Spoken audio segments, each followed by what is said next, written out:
All right, today we're going to look at factoring polynomials. And the first method we use is called the distributive property, which means basically we're going to make this problem look like a distributive property. I often call it the greatest common factor, greatest common factor, GCF.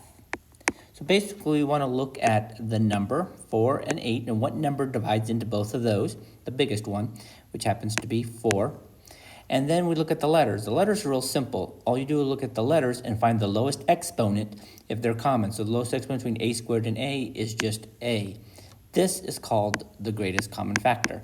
Then once you do that, this is where the distributive property comes in. You're going to distribute that, so put parentheses. And now you're going to distribute by dividing the 4a away from the 4a squared, which leaves you with just an a. And a 4a divided into 8a leaves you with just a 2. So this problem right here is factored. Factoring means creating a multiplication problem, which distributive is multiplication. So we have two things that are being multiplied, and we factored it. And we use what's called the greatest common factor method, which created a distributive property. And that is the first method. The next method of factoring, I call it the trinomial riddle, which is just asking a question, what two numbers multiply to give us this last number, 6? I want all the numbers that multiply to give me 6, which are 6 and 1, 2 and 3, -6, -1, -2, -3. That's all the numbers. And we want to know what will add up to the middle term, 5. So if I add 6 and 1, I get 7. 2 and 3, I get 5. And if I add these other ones up, I get those. But I'm looking for 5, which happens to be this one. Once we find it, these numbers are called the factors. And all you do is put the letter and whatever numbers you have, and you do 2 sets of parentheses, because once again, factoring is multiplication. And so I have to create a multiplication problem. And so I create two factors, x plus 2, x plus 3. So let's look at this next problem. So I'm looking for numbers that multiply to give me 12, but add up to 8. Now, or -8 actually. So if I look at all the numbers, I need 2 negatives to add up to a negative. So if I go -2 and -6, I add them up, I get -8. Now, that's the riddle. So if you can figure out the riddle without writing everything out, you have your answer. Here's our answer. So I just write that with our letter. So x minus 2 and x minus 6. And I've created my factoring.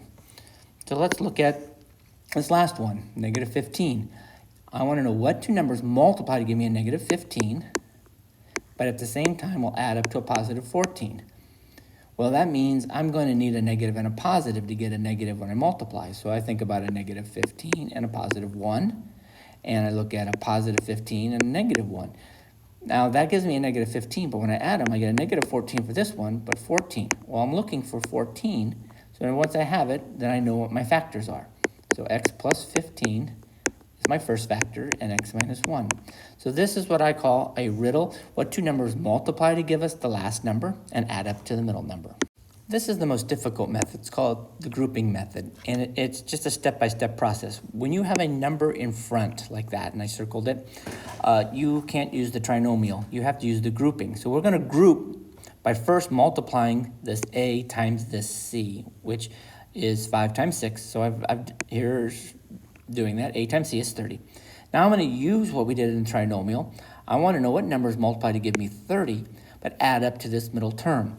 So in this case, we want 13. And so 10 times 3 multiplies to give me 30 and adds up 13. Now, that was our answer in the last type of problem. But in this problem, we actually have to do something. We take those factors. So there they are, 10 and 3, right here, 10 and 3. And I put them, or make a fraction with whatever my first term is, 5, or the leading coefficient. So that's where the 5 comes from. Then you reduce the fraction if it can be. This one can't be reduced, so this one is done. But this one can be reduced to 2 over 1, so I have 2 over 1.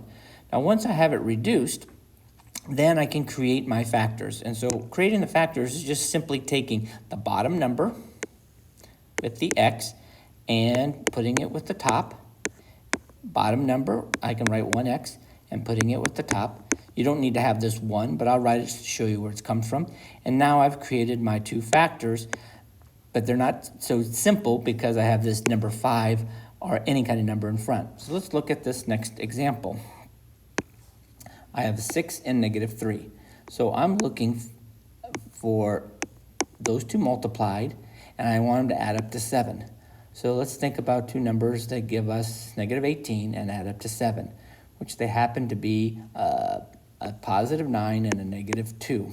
+9, -2 add up to 7, and they multiply to give me -18. So we're using the same method we just got them doing, but the difference now is we have to take these factors, this factor and this factor, and put it over the leading coefficient, which is 6. So I'm going to put 9 over 6, and I'm going to put -2 over 6, and reduce them. So this one reduces to 3 over 2. This one reduces to a -1/3. Once they're reduced, I take the bottom number, put it with x, and add or subtract the top number depending if it's positive or negative. So I'm taking the bottom number, 3x, and this one happens to be a -1, so a -1. Now, if I were to actually multiply these out, I would get what I started with, and that's what factoring is all about. Sometimes factoring has what's called special products. That means if you notice something between them, we can do factoring a little simpler. And what I mean by that is we have a 4 in front, but if you notice that this number happens to be what's called a perfect square, which it is, and 25 is a perfect square, if you were to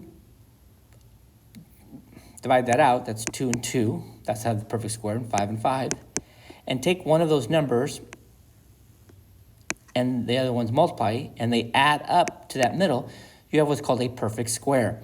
So all you have to do in this case is use those numbers, the 2 and the 5,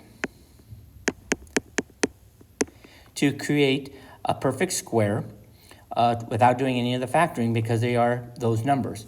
So let's look at the next one. We have a perfect square here, and we have what's called a subtraction sign. So this one is called the difference of squares. And all we do on that one is separate the x's, because it's a perfect square, and the 4's by doing a plus on the first one and a minus on the second. The next one, we have a perfect square, 25, 4, and we have perfect squares. That means even exponents. I'm going to do the same thing. I'm going to separate it by whatever the perfect squares are, always a plus, and then a minus with the exact same numbers. Notice every one of these problems, they just basically repeat the numbers. The difference has opposite signs.